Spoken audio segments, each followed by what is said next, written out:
My name is Jason Ferris. I'm just a normal guy who's blessed to live out his passions, dreams every single day. I'm currently the drummer for an awesome ministry and band by the name of Bread of Stone. I'm also a crew member for B&Y Productions. Ever since first joining the band, I've been asked by numerous people to share my testimony and where I came from. I first just want to say thank you to all our fans, concert promoters, stagehands, hospitality volunteers who have all welcomed me into the Bread of Stone family. I guess the only place to start would be in the beginning. I first started drumming at the age of 4 years old in 1996. Around the same time I first picked up a pair of drumsticks, I also gave my life to Christ. At the age of 11, I began playing publicly at my church. In the fall of 2010, only 3 months after graduating high school, I joined my first signed national touring band from my hometown in Toledo, Ohio, Southbound Bearing. A few months later, I recorded my first album with the band. We soon began touring the country. In 2012, I went on to record another album with the band. It was almost an ideal situation. It was everything I ever wanted. I liked the music. Everyone was from the same city. We worked really well together, professionally speaking.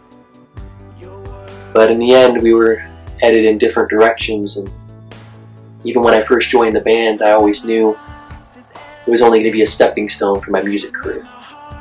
In January of 2013, I had one of the hardest conversations of my life. I resigned from my role as drummer, stage production manager with Southbound. And the day before my 21st birthday, on January 25th, 2013, I played my last show with Southbound. A couple months later, I called the president of the label that we were signed to. Just wanted to thank him for being under him for those 2.5 years. He told me, "Jason, knowing you in your heart, I believe you made the right decision. But knowing you and wanting to make this your career, I believe you made a very terrible decision." Yeah, that was definitely hard to take. With no direction, I was later in contact with a DJ from a Christian radio station in Virginia Beach. He contacted myself and Rosa Hodges because he had seen a video that we had made on my last big tour with Southbound. We did this whole drum duet every night where I'd go up on the last song of her set and she'd go up on the last song of our set, and we'd switch places, and we had a lot of fun performing that. And he contacted us and asked, if you've ever considered doing that, making your ministry with that. And after a couple months of laying out all the groundwork and establishing our brand, on July 1st, 2013, The Drummers was launched. Just a couple weeks later, we made the trip to Virginia Beach and recorded with veteran Christian hip-hop artist Moses Snowman David. Just when everything seemed to be going well, it all began to fall apart. The relationship I was in suddenly ended. We were later supposed to be on tour with Moses in the fall. That tour was canceled. That tour was supposed to be in preparation for the biggest tour of my life thus far, the Winterfest tour. Sold out weekend conferences, up to 40,000 people in attendance. Moses later received a letter stating that we weren't going to be able to bring him out that year. It was like everything that mattered most and was important was all gone. One night in the spring of 2014, I was in tears coming home from the gym. And I said, "Lord, I believe you've given me this desire to play drums and travel the country ministering to people, but for whatever the reason, you're not allowing me to do that." And I said, "Even if I never leave the state of Ohio again, I'll be happy. Because obviously it's your best for me." I'd always strived to live out the verse in Colossians that talks about whatever your hand finds to do it with all your might. Whether it was music, working my job at Target that I was so greatly blessed to have, I always tried to give my best. You can't always change your circumstances, but you can always change your approach to it. And with that new mindset, I began to bloom where I was planted. I started to take on more of a leadership role at work and in church. God started using me in ways that I never thought were even possible. Always being more of a shy kid growing up, I never imagined preaching. By no means was I qualified. I don't believe God calls the qualified. He qualifies the call. On April 12th, after filling in on my former church's worship team for the grand opening new church plant, I was talking with the pastor, and he told me about these classes the church was going to start offering through the Assemblies of God to become a certified speaker. On my drive home that night, I was mainly praying about whether or not I should go down that road. I asked the Lord, whatever it is I'm supposed to do, make it very evident. Just a few hours later, early that morning, I received a Facebook message from my friend Isaac Moreno, who is one of the best sound engineers I've ever had the privilege to work with. He told me about this band, Bread of Stone, and that their drummer was leaving and wasn't released to the public yet.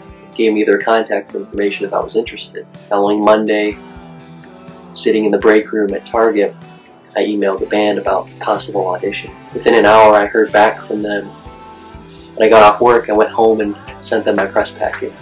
After a couple weeks going by without a reply to a few more emails I sent, I mentally closed the door on the band. I thought, well, obviously that's not what God has for me. And I totally neglected a conference the drummers were supposed to play coming up, and it was my last day to get that weekend off. So I scrambled and managed to get the time. The next day I found out that conference was canceled. That very same day, I received an email back from the band. Ben wanted to set up a phone interview with me.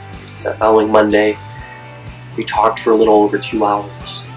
It was so refreshing, just being able to hear each other's hearts. He then sent me a song he wanted me to learn and gave me to the end of the week to send him a video. That Saturday night, after taking my mom out on a date night for Mother's Day, I submitted the video to the band. That next Monday morning, while sitting in the car, parking lot at Target, Ben had called me and asked when the soonest I could come down for an audition. I had that upcoming weekend available due to the conference being canceled. The next few days, I had a lot of late nights and early mornings. I was totally running myself ragged, barely eating and not getting enough sleep.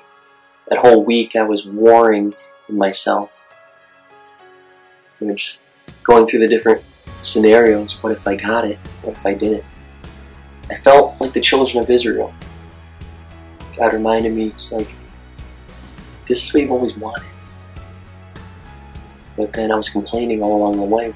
That following Friday, I loaded up my car and began the 12-hour trip to Sioux City. As soon as I arrived at the house, I unloaded my gear and started setting up the drums. We had dinner and immediately started the audition process. It was definitely a different audition. The first song I played was Hold On.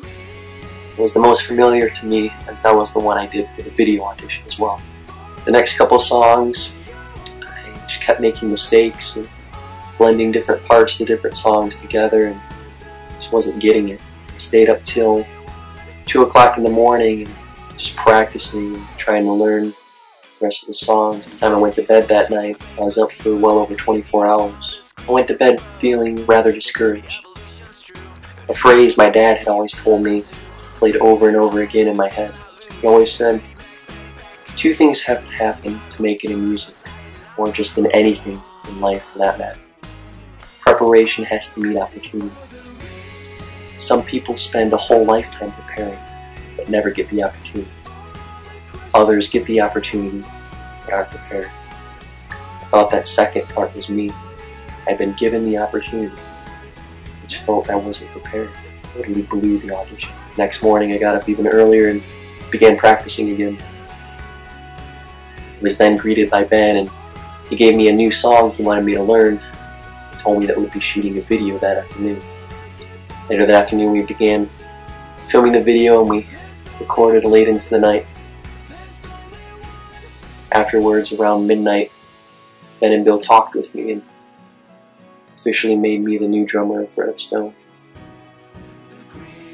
I couldn't believe it. I immediately went and called my parents back home and woke them up, telling them the news. Needless to say, I didn't get much sleep either that night. I got up even earlier and began the trip back home. I spent the drive learning the rest of the songs and calling different family and friends and sharing the news with them. I later put in my 2 weeks at work, and on April 28th, I worked my last day at Target. It was definitely bittersweet. That store has been extremely good to me through the years. They granted me time off months at a time to be able to tour and record. They even promoted me as much as they could. I would still come back for full work weeks as if I never had gone. A new era for the store began, as it was the first time in over 11 years that a Ferris hasn't worked in the store. A couple of days later, I had a send-off dinner with family and friends, and on June 1st, I was headed off to begin a new life in Iowa. I only had 4 days before our first show, and on June 8, 2014, after being out of the industry for over a year and a half, I played my first show with Bread of Stone. It has been an absolute amazing journey ever since. It's nothing that I could have done on my own power. Some people believe that if you want to accomplish something, or if you want something done right, you just got to do it yourself. But in all reality, you just got to give it to God. We are nothing without Him. We owe Him everything. I owe Him everything. Similar to Joseph's life in the Bible, I've realized that there are no negatives with God. A month prior to all this, I was involved in a car accident totaling my car. I was then able to get a car I've always wanted. This lady, the first day she put it out in front of her house, my parents just so happened to drive by and see it. Come to find out, it's from a Christian couple, and they're now friends of mine and following my career with the band. My favorite verses are Psalm 37, 4 and 5, which says, "Delight yourself in the Lord, and He'll give you the desires of your heart. Commit your way into the Lord, trust also in Him, and He'll bring it to pass." And it's not just that, hey, if you take joy in the Lord, that He'll give you what you want. No, but it's when you desire God. He is truly everything. He will give you new desires. The biggest thing I love about being with the band is not performing on stage or having a certain status. The most rewarding thing to me is with the production company and serving these other bands and other drummers. Whether it's the up-and-coming drummers who are looking up to me, or serving the headlining drummers that I aspire to be. Never limit God. Be faithful to Him as He is always faithful to you.